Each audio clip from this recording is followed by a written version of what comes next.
Good morning, everyone. Welcome to Self-Care Wednesdays. I'm Diane. How are you today? Well, today's topic is today, do one thing first. Yeah, it's such an effective way to look at how we want our day, our life to be. How do we want to be present for that? So, of course, you may be familiar with Stephen Covey's book, 7 Habits of Highly Effective People. He mentions putting first things first, which means doing the most important things in your life. It means being clear about your priorities and acting on them. But a lot of times that can be quite confusing. You're not quite sure how to choose what to do first. What's your priority? What's your goal for doing the things that you do? Are you just running on empty trying to keep up with all the quote-unquote demands that you think you need to fulfill in a day or in a week or for your year? Maybe you've made so many plans that you're drowning in it and you're not quite sure if you want to do any of them anymore, right? So that's where it feels a little bit futile. But let's look at this for a second. So what are your priorities? I'm sure you have a huge list, maybe a short one, and still that might be confusing as well as to where to start. And sometimes, again, it can feel as though you've made so many that it's hard to start with just one. How do you pare it down? So we all experience this. You're not alone, right? And of course, we always have to remember to just breathe. Inhaling through the nose, exhaling out of the nose. That's the yogic way. And it really does help to start to clear the mind. So if you breathe for a moment when you feel as though you're running on empty, or you feel as though you're running a little bit stir crazy with the thoughts of what you need to do in the areas of your mind that are feeling a little bit cluttered, just breathe and know that everything will be okay. So the yogic way is to realize that every thought we process affects us. Every thought. Not one thought that goes by doesn't affect us. Every thought affects us. Our cells pick up our thoughts. Knowing this to be true, it's important to run our lives less from our head and more from our hearts. This is one of the ways in which you can determine what's a priority in your life. If you sit down with your list today and look at it and think, okay, what does my heart say about each and every point on this list? Does your heart say, yeah, this is true, this is something we need to do? Or does your head go, yeah, you have to do this because you have to fulfill this need and that need, et cetera, as a result of just trying to please for the sake of some other reason other than a heartfelt reason? That's one way you can sort of choose and balance out what's a priority in your day in that moment, for instance. So yeah, we're so busy thinking of what we have to do, how to be and who to please, that we forget what really matters. So each day, each moment is about being present. So take one day at a time. And that, again, can be difficult. So how do you do this? How do you even start to look at how it is that you can sift through what's important, what isn't important, what is heartfelt, what is necessary, what is about you making sacrifices for your loved ones, etc.? How do you even begin to do that, right?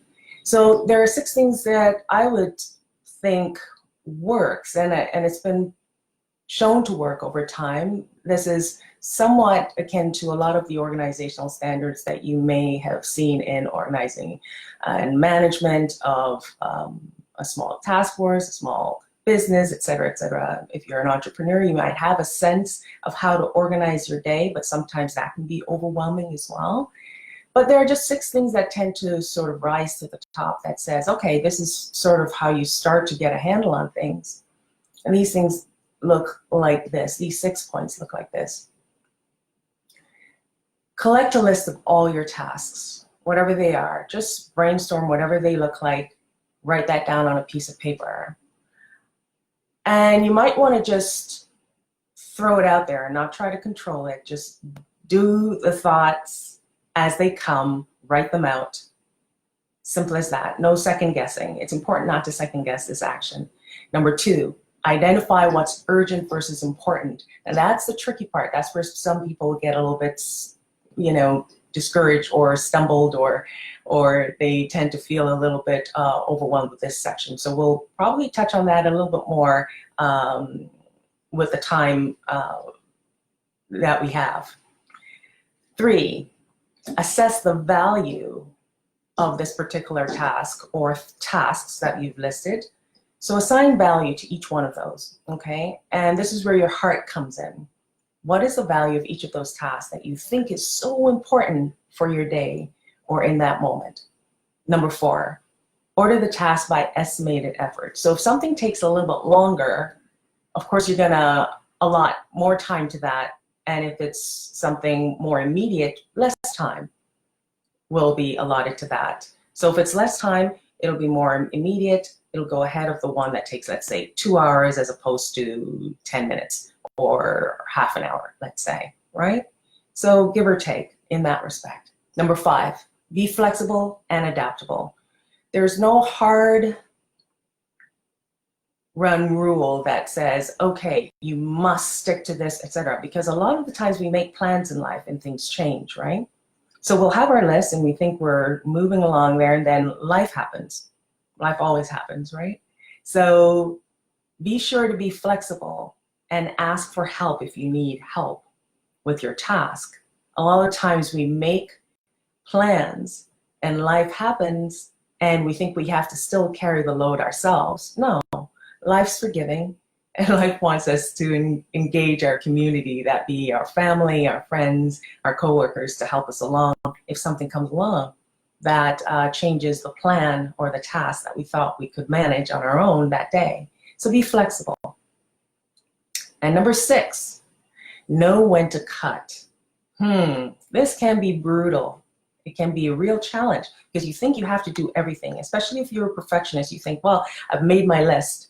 It looks great, it's perfect, I can handle this. And you think at all costs, I must do every single thing on this list.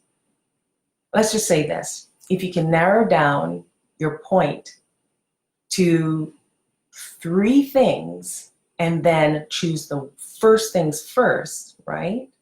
Just do that one thing first out of the 3, you're on your way, right? But remember, you have to do that one thing first. What can happen sometimes is we get a little bit stalemated, right? We throw up our hands and just decide not to do anything at all. But if you choose just one thing to do first, you're ready to go, right? And remember, there's always another day that you can do the other things if it's not of urgent priority. And again, check with your heart value, right? What is of value in this moment for you to do? And yes, it can be difficult to choose, but be compassionate with yourself and be patient with yourself to choose. Just take that time to decide what your day will look like. Okay. So I'm going to run through those points again. 6 points for you to do one thing first each day. This is what it looks like. 1, collect a list of your tasks, brainstorm. 2, identify urgent versus important. All right. Based on 3, assessing the value. How long does it take each task to do? And then determine by that route. Number 4, order your task by estimated effort, which is reflecting again on what number 3 is talking about. Number 3 is talking about value from the heart. And number 4 is talking about estimated effort, the length of time that it takes each task. Number 5, be flexible and adaptable. Know that if something happens, life happens, you ask for help. You look to see what you can defer, what you can suggest to be looked at another time. And of course, number 6, know when to cut.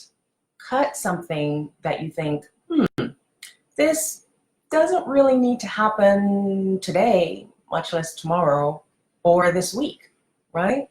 And again, it's for you to decide what that is based on the amount of effort or the determining factor could be how it affects others around you, to the extent wherein you could still remain balanced and able to approach your day with relative ease. Okay, so that's a matter of negotiating.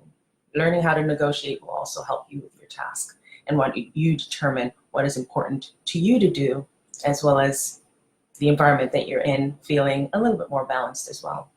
So those are the 6 points. Now, there are a couple of charts that I was thinking, it might be helpful for you to have.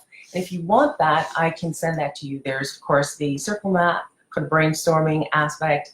And then, of course, there's the 4-quadrant, deriving a little bit from Steve Covey's seven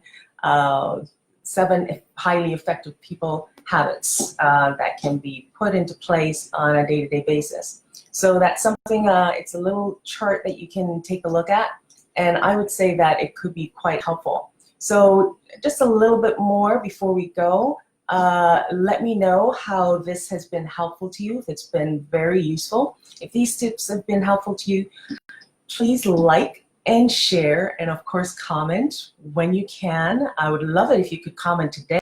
That would be really helpful. Like it today, share this video, and let me know if this is something that can help you with your workday, your daily life at home, with how you organize your different, not only your tasks, but your activities that you have to do with other folks as well, not just your own personal use. How you interact with others can be considered a task-driven thing as well. So let me know if this has been helpful at all. And with that said, wow, the time has flown by, and thanks again for dropping by. Namaste.